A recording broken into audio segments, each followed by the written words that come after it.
감사를 드립니다. 우리들의 몸과 마음이 주님께로 향하고 있음을 주님께 고백을 드립니다. 이 시간도 우리의 심령과 우리의 온갖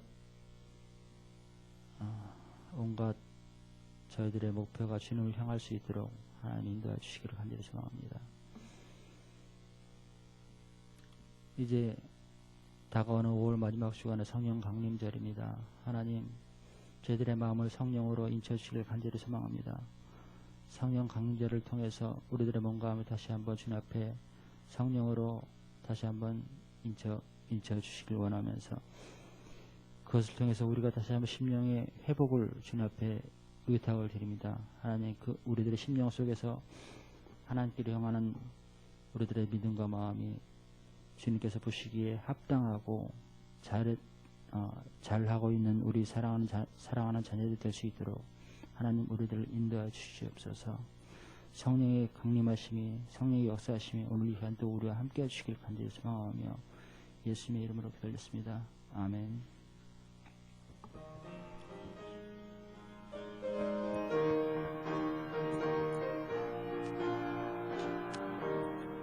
그 크신 하나님의 사랑 말로 다 영영 못하네.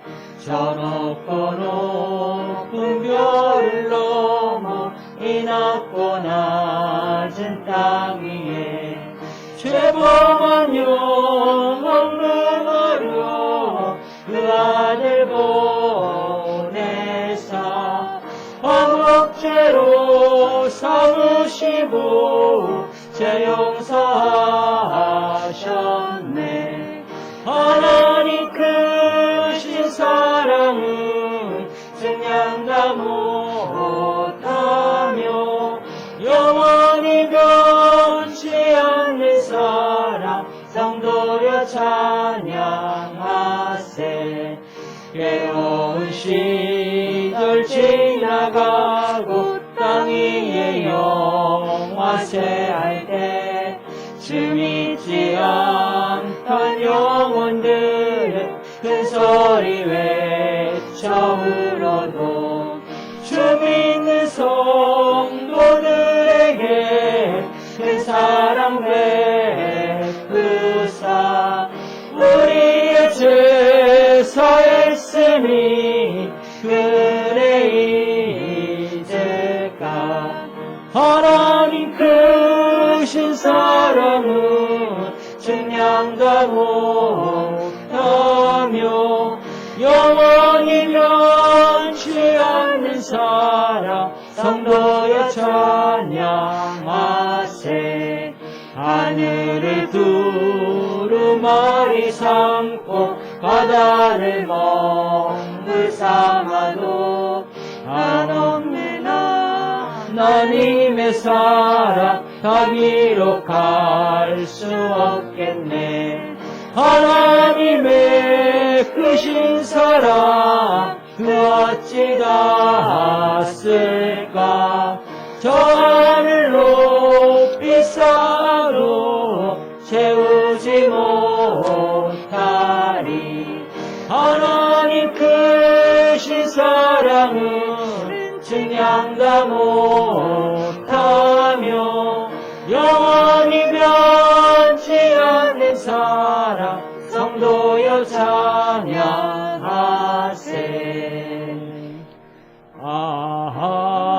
하나님의 은혜로 있을 데 없는 자 왜 구속하여 주는지 난 알 수 없도다. 내가 믿고 또 의지하는 내 모든 형편 잘 아는 주님 늘 돌고 와주실 것을 나는 확실히 아네. 왜 내게 굳센 믿음과 또 복음 주셔서 내 내 마음이 항상 편한지 난 알 수 없도다. 내가 믿고 또 의지함은 내 모든 형편 잘 아는 주님 내 돌보아 주실 것을 나는 확실히 아네. 왜 내게 성령 주셔서 내 마음을 감동해 주 예수 믿게 하는지 난 알 수 없도다. 내가 믿고 또 의지함은 내 모든 형편 잘 아는 주님 늘 돌보아 주실 것을 나는 확실히 아네. 주 언제 강림하실지 혹밤에 혹낮에 또 주님 만날 그곳도 난 알 수 없도다. 내가 믿고 또 의지함은 내 모든 형편 잘 아는 주님 늘 돌보아 주실 것을 나는 확실히 3절 4절 다시 한번 할게요. 왜 내게 성령 주셔서 내 마음을 감동해 주 예수 믿게 하는지 난 알 수 없도다. 내가 믿고 또 의지함은 내 모든 형편 잘 아는 주님 늘 돌보아 주실 것을 나는 확실히 아네. 주 언제 강림하실지 혹밤에 혹낮에 또 주님 만날 그곳도 난 알 수 없도다. 내가 믿고 또 의지함은 내 모든 형편 잘 아는 주님 늘 돌보아 주실 것을 나는 확실히 아네. 아멘.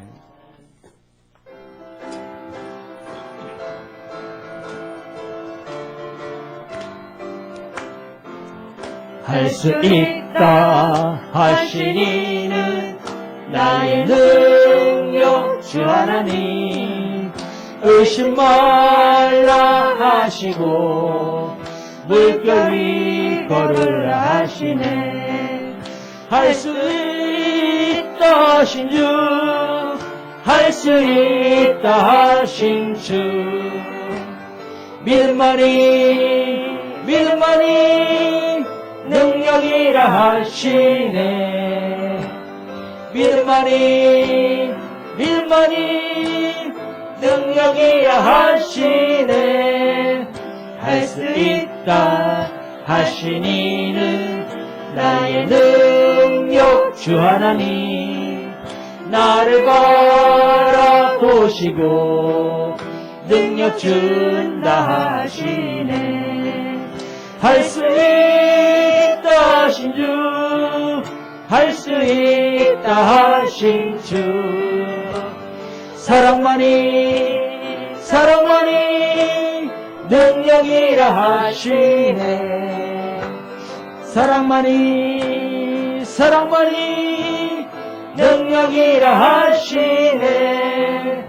할 수 있다 하시니는 나의 능력 주 하나님 주저 말라 하시고 십자가를 지라 하시네. 할 수 있다 하신 주, 할 수 있다 하신 주, 희생만이 능력이라 하시네. 희생만이 능력이라 하시네. 할 수 있다 하신 이는 나의 능력 주 하나님. 낙심 말라 하시고 기도하라 하시네. 할 수 있다 하신 주, 할 수 있다 하신 주, 기도만이 능력이라 하시네. 기도만이 능력이 3절 4절 다시 한번. 할 수 있다 하신 이는 나의 능력 주 하나님. 주저 말라 하시고 십자가를 지라 하시네. 할 수 있다 하신 주, 할 수 있다 하신 주, 희생만이 능력이라 하시네. 희생만이 능력이라 하시네. 할 수 있다 하신 이는 나의 능력 주 하나님. 낙심 말라 하시고 기도하라 하시네. 할 수 있다 하신 주, 할 수 있다 하신 주, 기도만이 능력이라 하시네. 기도만이 능력이라 하시네. 거룩하신 성령이여 우리에게 임하소서. 성령의 불러오셔서 세상 헛된 마음 태우소서. 손들고 주를 말할 때 성령이여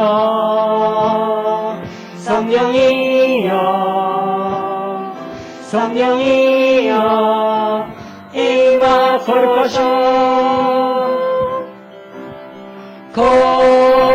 거룩하신 성령이여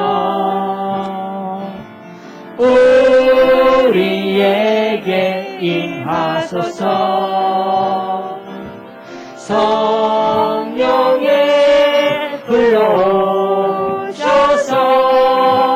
세상 헛된 마음 태우소서. 손들고 주를 바랄 때 성령이여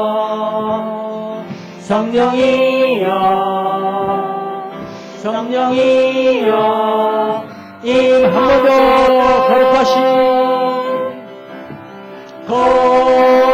거룩하신 성령이여 우리에게 임하소서. 성령의 불러오셔서 세상 헛된 마음 태우소서. 손들고 주를 바랄 때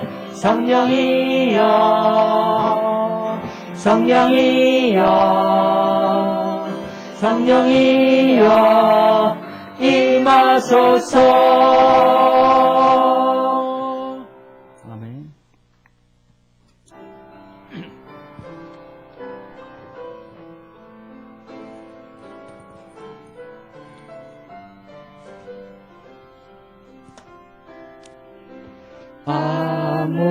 아무것도 두려워 말라. 주 나의 하나님이 지켜주시네. 놀라지 마라. 겁내지 마라. 주님 나를 지켜주시네. 아무것도 두려워 말라. 주 나의 하나님이 지켜주시네. 놀라지 마라. 겁내지 마라. 주님 나를 지켜주시네. 내 맘이 힘에 겨워 지칠지라도 주님 나를 지켜주시네. 세상의 험한 풍파 몰아칠 때도 주님 나를 지켜주시네.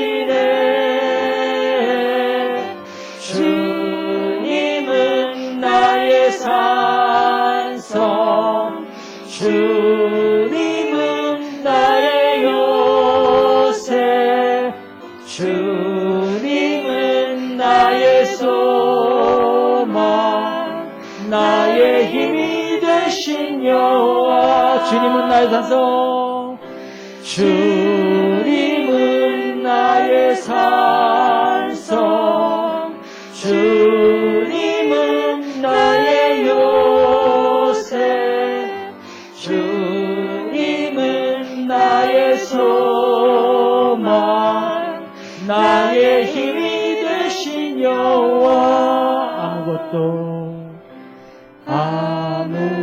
아무것도 두려워 말라. 주 나의 하나님이 지켜주시네. 놀라지 마라. 겁내지 마라. 주님 나를 지켜주시네. 아무것도 두려워 말라. 주 나의 하나님이 지켜주시네. 놀라지 마라. 겁내지 마라. 주님 나를 지켜주시네.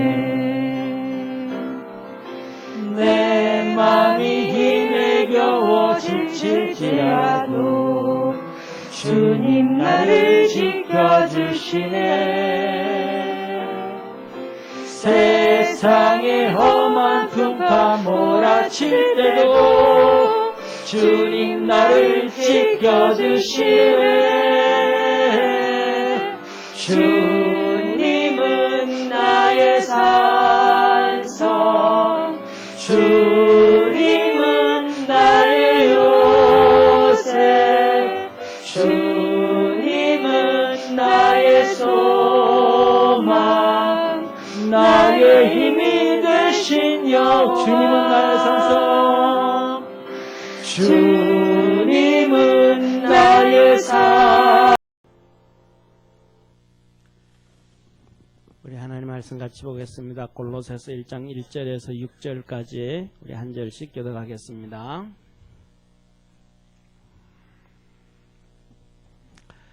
하나님의 뜻으로 말미암아 그리스도 예수의 사도된 바울과 형제 디모데는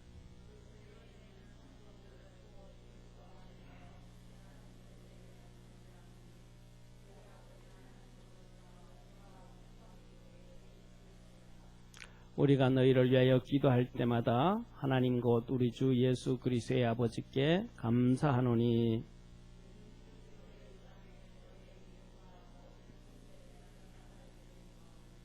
너희를 위하여 하늘에 쌓아둔 소망을 인함이니 곧 너희가 전에 복음 진리의 말씀을 들은 것이라.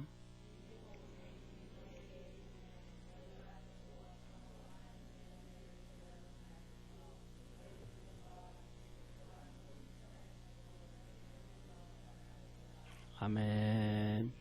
예, 오늘은 우리 목사님 말씀 전해 주시겠습니다. 우리 한번 박수 한번 하겠습니다.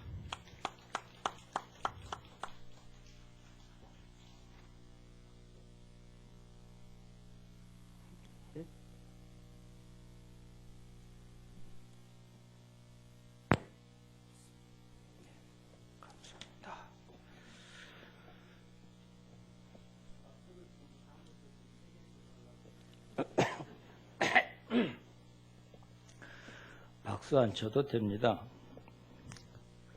박수는 예배 시간에 박수는 안 쳐도 돼요. 오카늘 목사님이 집회를 했어요. 말씀을 전하는데 그 앞자리에 앉으신 어떤 분이 말씀마다 아멘, 아멘, 아멘 하니까 그 목사님께서 뭐라고 하셨겠어요? 할렐루야! 그랬겠어요? 안 그랬습니다. 아멘! 그 하지 말라고. 무슨 자꾸 아멘, 아멘, 아멘이냐고. 그랬답니다. 우리 예배 분위기가 아멘 할 때가 있고 또 박수 칠 때가 있고 제가 나왔는데 무슨 박수를 칩니까? 담임 목사님이 나오셔야 박수를 치죠. 오늘 말씀을 보면서 은혜와 평강의 복음이라고 하는 말씀을 또 꺼내 살펴봅니다. 초등학교에서 학생들을 가르치는 선생님이 어느 날 자신이 아끼는 시계를 손목에서 풀어서 저 학생을 하나 지적을 하면서 내가 이 시계를 너에게 줄 테니까 와서 받아라.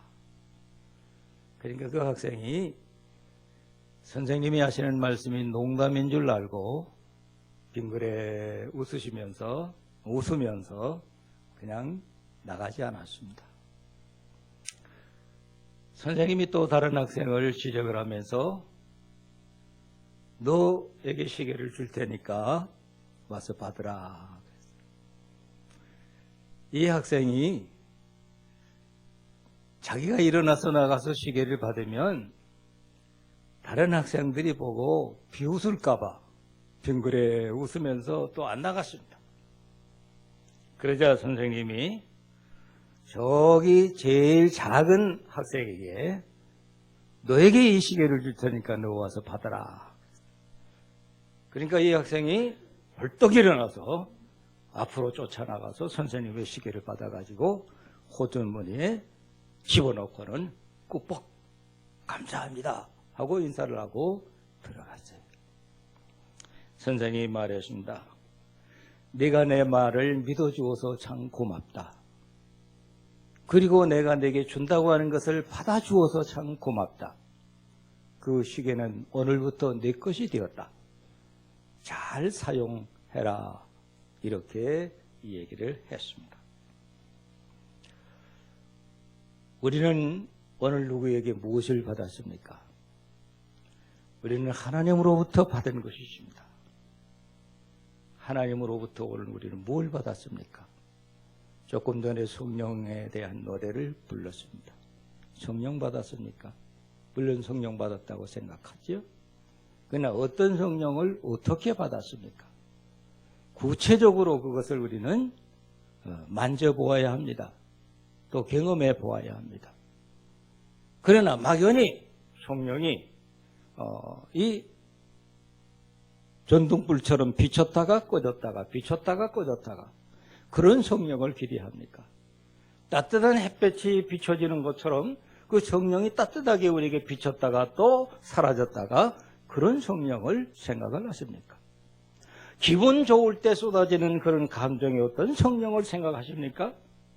아니면 우리가 괴로울 때, 고통스러울 때, 고난스러울 때도 항상 우리 안에 역사하시는 그런 성령을 생각을 하십니까?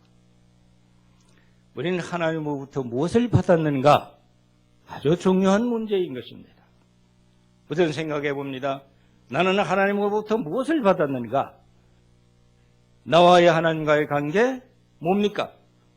하나님이 나를 세상에 나게 하셨잖아요. 나라고 하는 존재를 누구로부터 받았는가? 어디로부터 왔는가? 하나님으로부터 왔다라고 하는 사실. 하나님이 천지를 창조하셨다 말씀하셨고 천지에 창조하신 역사 속에 나라고 하는 존재가 있게 되었다고 하는 사실을 잊지 말아야 된다는 그런 말씀이에요.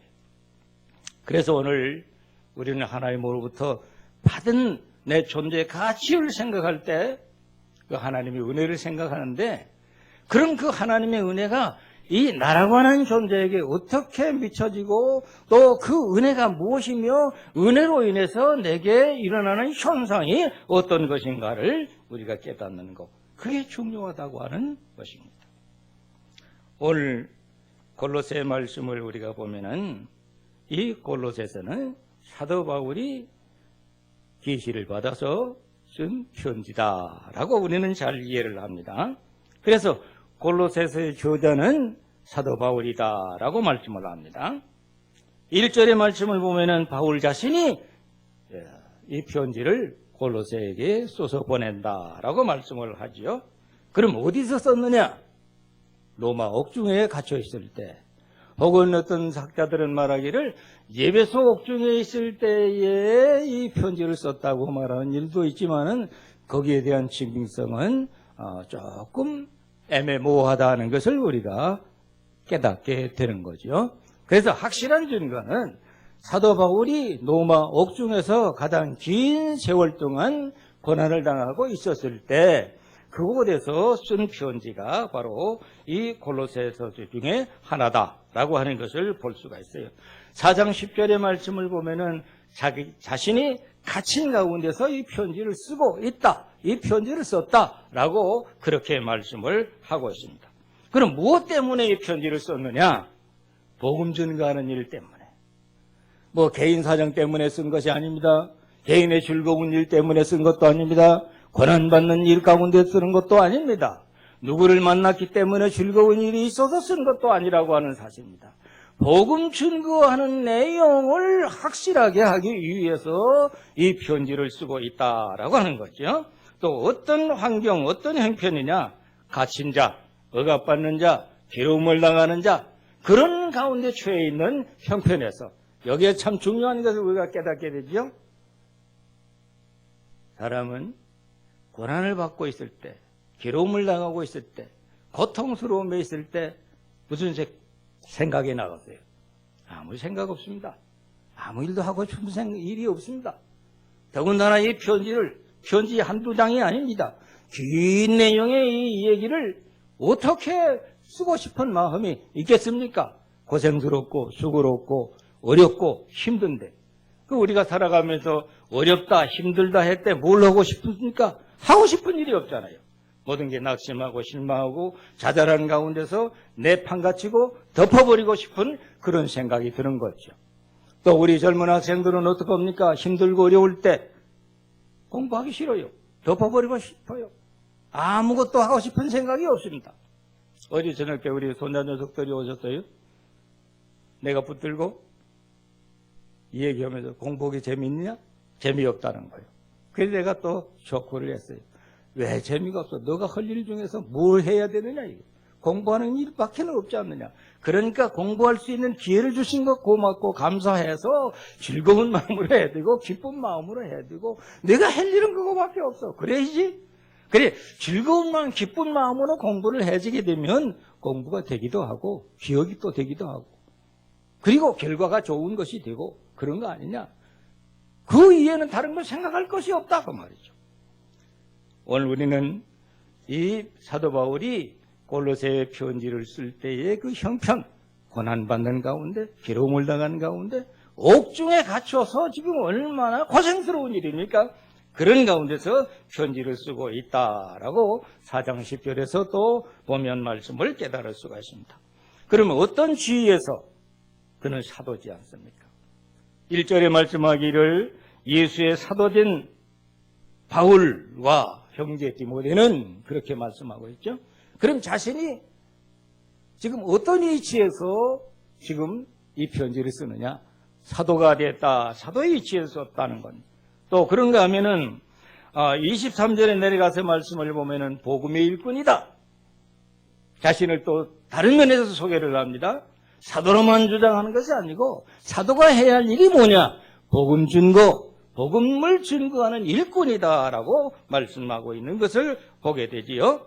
또 1장 1절에도 말씀을 보면은 복음의 동력자라. 복음의 동력자. 복음을 위해서 일하는 사람, 자기 자신뿐만 아니라 또 다른 사람도 있다고 하는 것을 우리가 보게 되는 거지요. 7절에도 말씀을 보면은 그런 말씀을 발견할 수가 있습니다. 그리스도의 일꾼이요 복음의 일꾼이다라고 말하는 것을 보게 돼요. 근데 이 사도 바울이 편지를 쓰는데 이 편지 내용은 뭐냐? 지금 오늘 우리가 생각하는 주제예요. 은혜와 평강의 복음이다 라고 말씀을 합니다. 그래서 골로새서는 사도 바울이 쓴 편지이기는 한데 개인적인 소견의 이 얘기가 아니라고 하는 것입니다. 선생이라고 하는 어떤 특권의식에서 쓴 것이 아니라고 하는 것입니다. 소유권의 특권을 가지고 쓴 것도 아니라고 하는 것이죠. 그가 가진 것이 있다면 복음 전하는 일꾼이라고 하는 소명을 받은 것, 하나님 앞에 부름을 받았고 또 복음을 위해서 일하는 사명을 가지고서 이 편지를 쓰는 그런 자격, 그건 특권의식이 아닙니다. 특권이라고 하면 특권이겠지만은 이 편지를 쓰지 않으면 안 되는 그 간절한 마음, 이 기회를 놓칠 수 없고 이 기회를 지나칠 수 없는 그런 가운데서 이 편지를 쓰고 있다라고 하는 그런 사실이죠. 그러니까 지극히 개인적인 자격이 아니라는 거죠. 이 편지를 쓰게 되는 그 동기를 말해주고 있는데 23절에 내려가서 보면은 이 편지를 쓰게 된 동기를 그는 밝히고 있습니다. 만일 너희가 믿음에 거하고 터 위에 굳게 서서 너희 들은 바 복음의 소망에서 흔들리지 아니하며 그리하면 이 복음은 천하 만민에게 전파된 바요 나 바울은 이 복음의 일꾼이 되었노라 그렇게 말씀하는 것을 보게 되지요. 이렇게 강력하게 주장하는 그 바울이 편지를 쓰면서 은혜와 평강을 강조한다는 사실입니다. 헬라어의 말씀을 보면은 단어를 보면은 카리스 카이 에이레네라고 말을 합니다. 카리스 그레이스라고 하는 거예요. 또 에이레네 피스 평강 평화 이런 그 뜻을 말하는 것인데 은혜는 그건 뭐냐? 은혜는 만들어진 것이 아니잖아요. 내가 노력해서 얻어진 것이 아니잖아요. 우리 신앙생활할 때 자칫 잘못하면 우리 노력의 결과가 믿음의 결산이 된다고 생각하는 예가 있을 수 있는데 그건 지극히 잘못된 생각일 수 있습니다.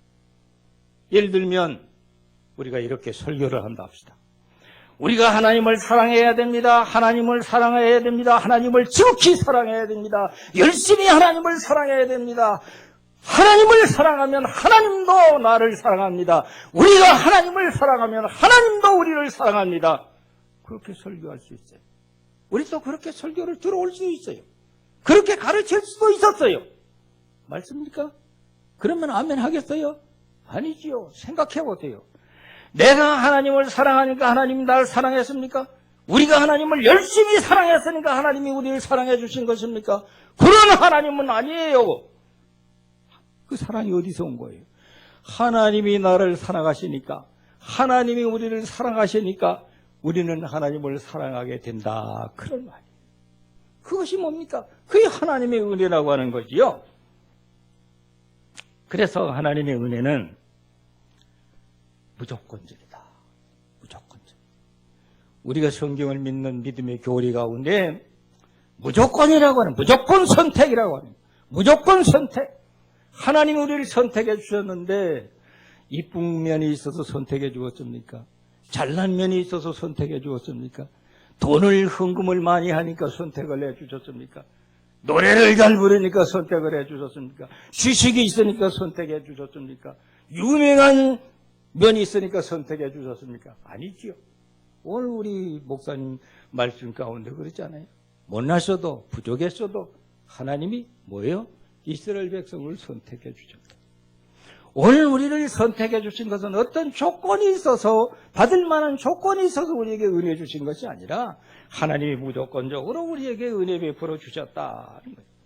그래서 오늘 말씀을 보면서 눈이 번쩍 떠지는 면을 볼 수가 있어요. 마음이 흥분되는 그런 그 놀라운 면을 우리가 깨달을 수가 있어요. 또 우리 심령이 뜨거워짐을, 가슴이 뜨거워짐을 느끼게 되는 그런 말씀이 있다는 것을 발견하게 됩니다. 그게 뭡니까? 은혜라고 하는 거예요. 또 뭡니까? 평강이라고 하는 것입니다. 그리고 셋째 말씀 또 하나 발견할 수 있는 것은 뭐냐 하면은 6절 7절의 말씀을 보면은 5절 7절의 말씀을 보면은 복음이라고 하는 단어, 복음, 이 말씀입니다. 그리고 한 가지 이 말씀에서 결론을 얻으면 뭐냐? 확신이에요. 확신이라고 하는 단어를 어디에서 우리는 발견할 수 있느냐 하면은 감사. 1장의 내용의 말씀을 보면은 바울은 감사하다.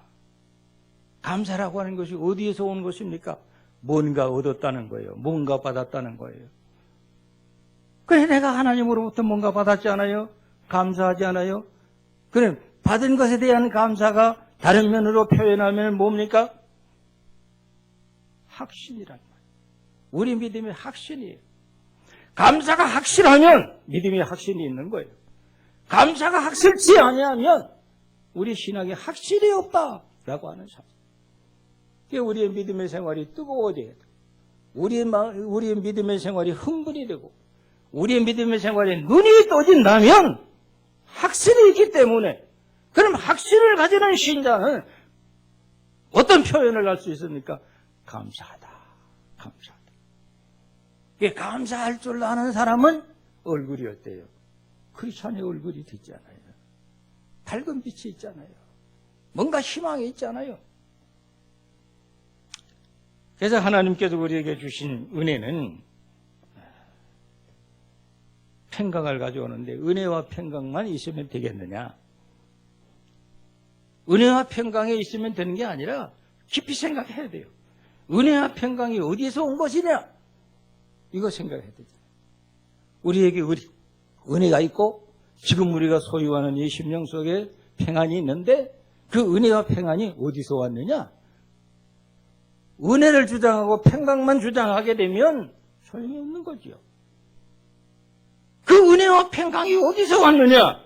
중요한 거 아닙니까? 그게 복음에서 온 거예요. 복음을 통하지 않으면 은혜가 우리에게 있을 수 없고 평안도 우리가 소유할 수가 없는 것이지요. 복음을 통해서 오는 것이다.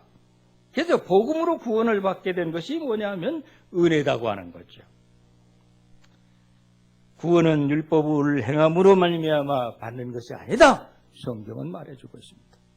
우리가 구약의 그 율법 중심에 붙들리면 항상 무거워요. 항상 힘들어요. 항상 괴로워요. 항상 고통스러워요. 일어날 수가 없어요. 짐이 너무 무거워서. 그것이 율법이 우리에게 요구하는 거예요. 그래서 신약 성경에 와서 보면은 뭡니까? 우리가 율법을 행함으로 율법을 지킴으로 구원을 받습니까? 그게 아니란 말씀이죠. 율법을 누가 해결했습니까? 예수님이 해결하신 거예요. 예수님이 짊어지신 거예요. 우리가 지고 끙끙거리며 무거워서 견딜 수 없고 주저앉고 넘어질 수밖에 없는 것이 우리의 무거운 율법의 짐이었었는데 그걸 해결할 수가 없어요. 우리로서 해결할 수 없으니까 뭐요? 하나님이 해결하셨는데 독생자 예수 그리스도가 되셔서 이 세상에 오셔서 우리의 율법을 대신해서 짊어지시고 해결해 주심으로 우리는 자유함을 얻었다. 그래서 로마서 8장 1절에 뭐라고 말씀하십니까? 이제는 우리에게 새 생명을 얻은 거예요. 예수 그리스도를 믿는 믿음으로 말미암아 우리는 새 생명을 얻었는데 뭐라고 선언하십니까? 그러므로 우리는 정죄함을 받지 않는다. 자유함을 얻는다. 라고 말씀을 해 주신 것입니다. 이것이 무엇입니까? 이것이 은혜다라고 하는 거예요. 내가 해결할 수 없는 거, 내가 문제를 풀 수 없는 것을 하나님만이 해결하시고, 하나님이 어떻게 해결하셨느냐? 예수 그리스도가 되셔서 이 세상에 오시고 그가 우리의 짐을 짊어지고 죽으심으로 말미암아 해결해 주신 것이 바로 하나님의 은혜라고 하는 사실입니다. 그래서 복음을 믿음으로 구원을 받는다.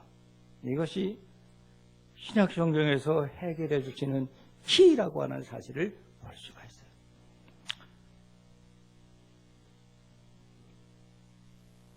예수 그리스도가 누구냐? 지난 며칠 전에 제가 TV를 켜면서 채널을 이렇게 돌리는데 이 스님들이 나오셔서 강의하는 그런 내용을 보게 됐어요. 그래 얘기 가만히 한참 몇 분 동안 듣고 있다 보니까 참 좋은 말이다. 스님들이 하는 말이 얼마나 좋은 말입니까? 착한 사람 돼야 되고 선한 사람 돼야 되고 아주 그럴듯한 달콤한 얘기들 하지 않습니까? 그래서 요즘에 많은 사람들이 그런 얘기 듣고 보면은 그래 사람은 저렇게 살아야 되고 선하게 살아야 되고 착하게 살아야 되고 공을 들여야 되고 그렇게 살아야 되잖아요. 그게 소위 그게 무슨 말이냐면은 동양의 철학이잖아요. 뭐 서양의 철학도 선을 주장해요. 특히 우리 동양에서 종교하면 철학이에요. 그게 불교의 철학이라고, 동양 철학이라고 하는 것 사실입니다. 그런데 결국 그런 선을 주장함으로 인해서 그리스도도 어떤 선에 놓고 보느냐? 다 같이 놓고 봐요. 공자나 석하나 예수나 다 같은 것이다 라고 하는 거예요. 며칠 전에 태촌에 가서 며칠 있었어요. 어떤 아는 권사님이 거기다가 집을 지어놓고 제일 꼭대기에다 집을 지어놓고 거기 가서 이제 자기가 쉬기도 하고 그러는데 거기 가서 이제 저더러 며칠 쉬라고 그래서 이제 같이 가서 며칠 있었는데 바로 그 밑에 절간이 있어요. 절간이 있는데 좌우간 제가 가서 거기서 기도할 때마다 이 골짜기가 복음의 골짜기가 되게 해달라고 기도를 그렇게 합니다. 근데 그 절간의 스님하고 간혹 만나서 얘기를 한대요. 근데 그 절간의 그 집안에는 또 예수 믿는 형제들이 있대요. 그게 또 집사래요. 근데 또 이 사람은 중이에요. 근데 그 중에 이제 중이 또 아들이 있는데 아들이 연세대학을 다니는데 그 아들이 이제 여자친구가 있대. 섹시가 아가씨가. 근데 또 목사님 딸이래. 아들은 절간에 중에 아들이고 또 그 아들이 사귀는 여자는 목사님의 딸이고 야 이거 어떻게 풀어야 되나. 그래서 그 중이 하는 말이 그런 말을 하더랍니다. 다 좋은 거 아니에요? 목사님의 딸이나 중의 아들이나 그러면 가는 길은 다 한 길이니까. 한 길이라는 건 무슨 말이에요? 목적이 같다는 거예요. 극락 가고 천당 가고 다 같은 거 아니냐. 우리가 예수 그리스도를 이 도덕성에다 놓고 보면 그렇게 생각할 수 있어요. 그러나 예수 그리스도는 어떤 분이십니까? 도덕가입니까? 철학가입니까? 과학자입니까? 유명한 정치인입니까? 아니면 지식인입니까? 인간의 피로를 채워주시는 그런 분이십니까? 절대로 그리스도는 그런 분이 아니시다. 오늘 말씀 가운데 보면 13절로 23절까지의 내용의 말씀에서 보면은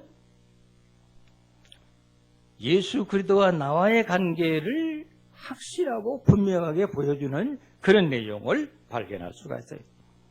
그 두 편으로 나누어 생각하면 첫째는 과거의 나의 모습을 오늘 말씀 이 골로새서 1장 내용을 통해서 발견해 볼 수가 있습니다. 과거의 나의 모습, 과거의 우리의 모습. 그 과거의 우리의 모습은 어떤 모습입니까?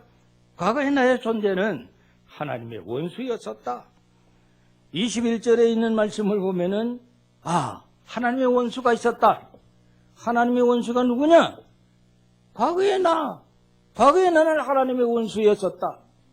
과거에 여러분은 어떤 분이었습니까? 하나님의 원수였었다. 왜? 예수 그리스도를 알지 못할 때, 하나님을 믿지 못했을 때는 우리는 하나님의 원수 관계였었다. 누가 그렇게 만들었느냐? 악한 사탄의 역사가 그렇게 만들었습니다. 우리는 악한 사탄의 지배를 받으며 그의 종이 되고 그의 이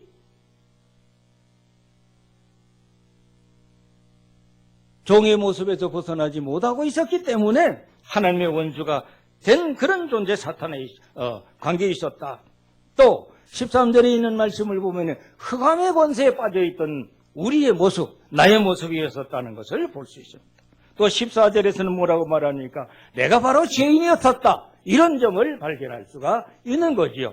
그렇다면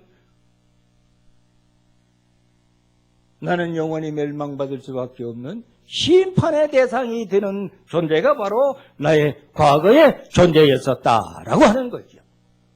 그런 나를 이제 예수 그리스도 앞에서 나를 조명해 봅니다. 그리스도 앞에서 나는 어떤 존재가 되었습니까?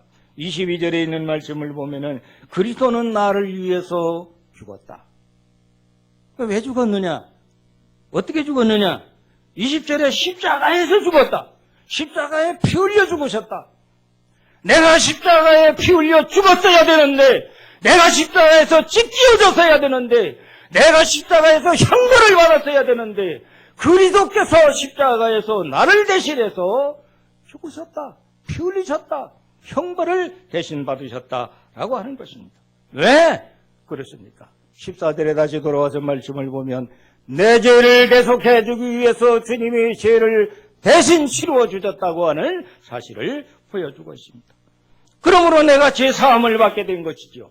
예수 그리스도께서 십자가에서 대신 죽으셨으므로 내가 죄 사함을 받을 수가 있게 됐다는 겁니다. 내가 죄인이었음에도 불구하고 이제는 예수 그리스도 앞에서 나는 어떤 존재냐? 죄 없는 자가 되었다. 그 예수 믿는 이유예요. 내가 예수 믿게 된 그 즐거움이 거기에 있는 것이라 그런 말입니다. 예수를 믿음으로 말미암아 내가 이제 죄인이 아니다, 죄 사함을 받았다라고 하는 사실입니다. 그래서 나는 하나님과 나와의 관계에 있어서 어떤 관계가 됐느냐? 앞에서 말씀을 생각한 대로 나는 하나님 앞에 원수된 관계였었는데 이제 예수 그리스도를 통해서 하나님과 나와의 관계가 어떤 관계가 되었느냐? 22절에 화목한 관계가 되었다. 화목한. 예수 그리스도는 십자가에서 죽으심으로 인해서 하나님과 나와의 관계에서 화목의 관계를, 원수된 관계를 풀어주시고 화목하게 만들어주셨다. 우리는 보통 십자가 하면 이러잖아요. 머리와 발, 직선은 하나님과 나와의 관계고, 이 팔은 뭡니까? 너와 나의 관계, 화목한 관계를 표현해 준다. 그렇게 표현하고 우리가 설명할 수도 있다라고 하는 말이에요. 그래서 하나님과 나와의 화목한 관계, 하나님 앞에 설 수 없는 존재, 하나님 앞에 나갈 수 없는 존재, 하나님의 얼굴을 대면할 수 없는 내 존재가 이제 하나님과 얼굴을 대면하고 하나님과 관계를 갖고 하나님 앞에 우리가 설 수 있었다. 미운 사람 앞에 내가 감히 다가서서 얘기할 수가 있겠습니까? 미운 사람을 내 앞에 끌어다 놓고 그와 대화를 할 수가 있습니까? 안 되지 않아요. 안 돼. 근데 우리는 하나님과의 만남이 이루어졌어요. 하나님 앞에 당당히 나오게 됐어요. 그리고 하나님 앞에 우리는 말하게 됩니다. 뭐라고 말합니까? 기도하잖아요. 기도하잖아요.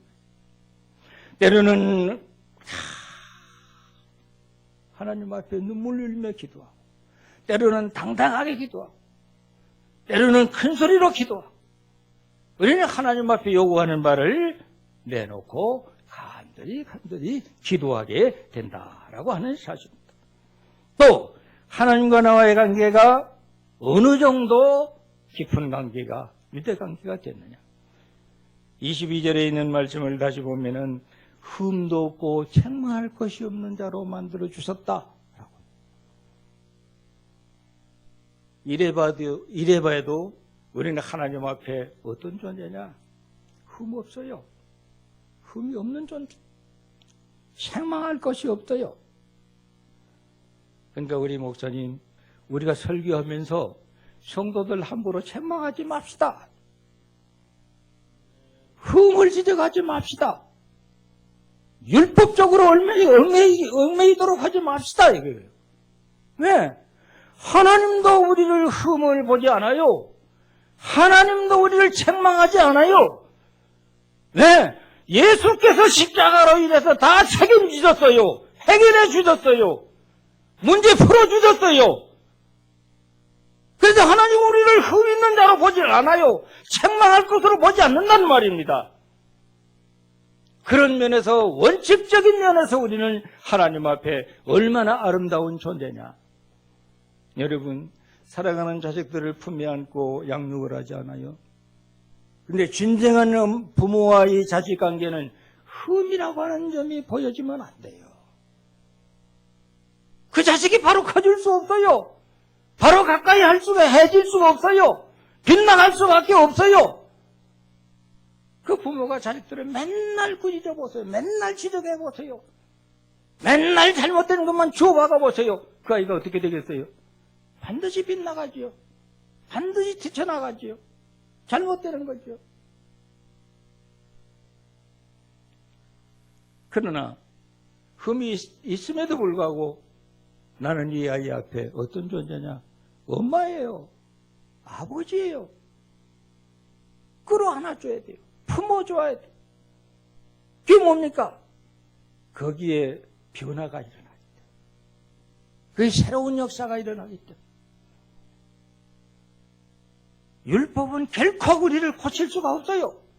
우리 문제를 해결할 수가 없어요. 뭐요? 하나님의 사랑만이 우리의 문제를 해결할 수가 있다. 그래서 예수님은 십자가의 사랑으로 문제를 다 풀어주니까 하나님은 우리를 보실 때 흠을 보지 않는다는 거예요. 책망할 것도 생각하지 않는다는 겁니다. 그 결과는 또 어떤 결과가 되었습니까? 13절의 말씀을 보면은 하나님의 아들이 되게 아들의 나라로 우리를 옮겨주셨다. 아들의 자리로, 아들의 신분으로 바꾸어 주었다라고 말씀하고 있는 것을 보게 되는 거예요. 이제 이런 그 가운데서 확실한 자리를 잡아주셨는데 23절의 말씀을 보면은 흔들리지 않는 믿음 위에 굳게 세워주기 위해서 사도 바울이 골로새서를 쓰면서 골로새 성도들에게 정말로 은혜가 무엇이고 정말로 평강이 무엇이고 하는 것을 깨닫게 해주셨는데 흔들리지 않는 믿음 위에 굳게 서는 것이다. 하나님이 이렇게 만들어주신 자리를 만들어주셨어요. 옛날에 우리 요즘도 뭐 선교사님들이 계시지만은 옛날에 그 외국의 선교사님들이 우리나라에 오셔서 많은 사역을 했잖아요. 하루는 선교사님이 자기 자동차를 타고 가는데 그 옛날 선교사님들이 집차 자기 자동차가 있었어요. 자동차를 타고 가는데 어떤 분이 짐을 보따리를 이고 막 힘들게 길을 걸어가니까 그 선교사님 자동차를 세우고 그분을 태워서 데리고 갔어요. 근데 자동차에 타고 있는 그분이 보따리를 이고 있더라는 거죠. 그래서 왜 그 보따리를 그렇게 자동차를 타고 안에서 이고 있느냐 그러니까 자동차 태워준 것만도 고맙고 감사한데 이 무거운 보따리를 어떻게 미안해서 내려놓느냐고 그러더라는 거죠. 우리의 자리는 하나님 앞에 미안할 이유가 없어요. 하나님이 다 풀어주시고 문제 해결해 주시고 평안한 자리에 설 수 있도록 우리의 그 믿음의 자리가 그겁니다.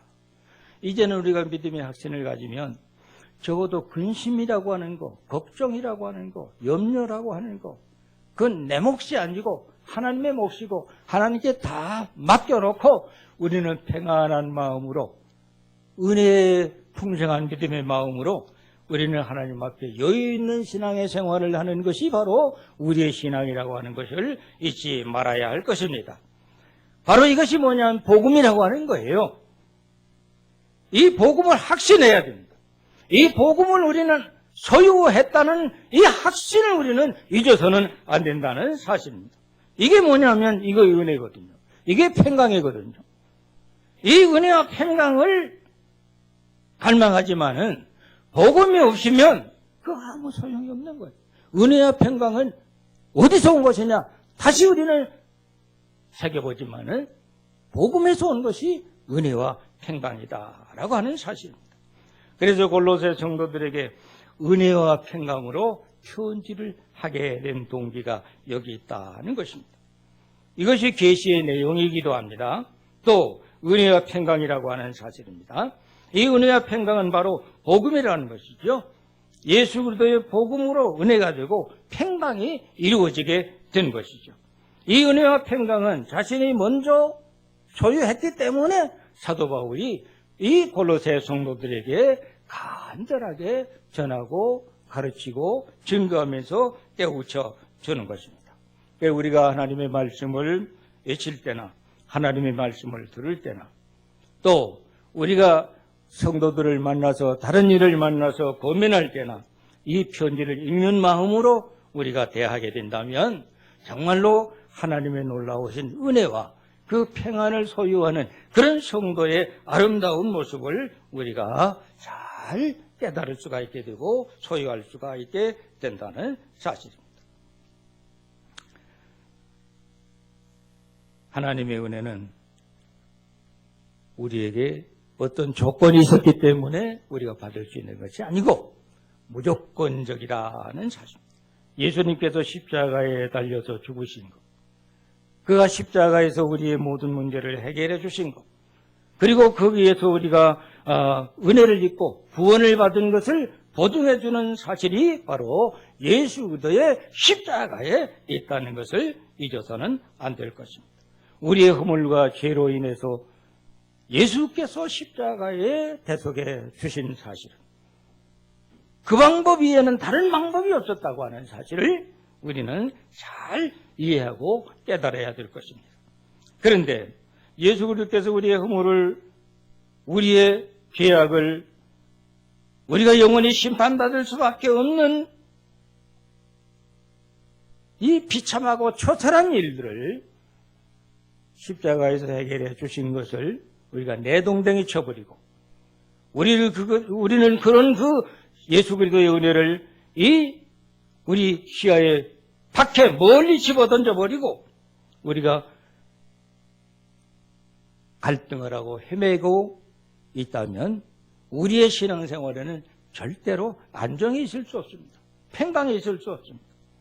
그리스도의 복음, 이 복음이 무엇이냐? 예수 그리스도의 십자가라고 하는 사실. 그가 우리를 위해서 십자가에 피 흘려 죽으셨다고 하는 사실. 그가 죽으심으로 인해서 우리의 심판을 대속해 주신 것이라고 하는 그 예수 그리스도를 믿는 믿음으로 우리는 은혜가 되고 평강이 이루어지고 이것이 복음이 된다는 사실입니다. 그래서 복음은 예수 그리스도를 믿는 믿음으로 구원을 받는 것이 복음입니다. 바로 이것이 은혜요 평강이라고 하는 것이죠. 예수께서 세상에 오신 목적이 무엇입니까? 너희에게 평안을 주노라. 내가 너희에게 평안을 주노라. 아무것도 염려하지 말라. 수고하고 무거운 짐진 자들아 다 내게로 오라. 내가 너희를 편히 쉬게 할 것이다. 우리 귀에 이 음성이 들려지기를 원합니다. 우리 심령에 아름답게 꽃피는 신앙의 열매가 맺어지는 역사가 이 말씀이 되기를 원합니다. 기도합시다. 전능하신 하나님 아버지, 우리가 이 세상에 섞여 있을 때는 하나님의 원수된 자요, 흑암의 권세에 우리가 빠져있던 저희들이었고 하나님의 심판의 대상이 될 수밖에 없는 죄인이었으나 그리스도를 통해서 우리의 허물과 죄를 대속받게 하여 주시고 사함을 받게 하여 주시고 흠없고 책망받을 것 없는 그런 존재로 저희가 인침을 받게 하시고 하나님의 거룩한 백성뿐만 아니라 하나님의 아들들이 되게 하여 주시고 또한 영원한 천국의 자리로 저희를 옮길 수 있도록 은혜 베풀어 주신 놀라운 은총을 입은 아름다운 하나님의 축복, 이것이 바로 은혜요 평강이 된 줄로 믿습니다. 바로 이 복음의 놀라운 이 진리를 우리는 소중히 간직하고 이 믿음에 굳게 서서 흔들리지 않는 그런 믿음의 생활을 감당할 수 있는 우리 즐거움의 생활이 되도록 인도하여 주시옵소서. 예수님의 이름으로 기도하옵나이다. 아멘.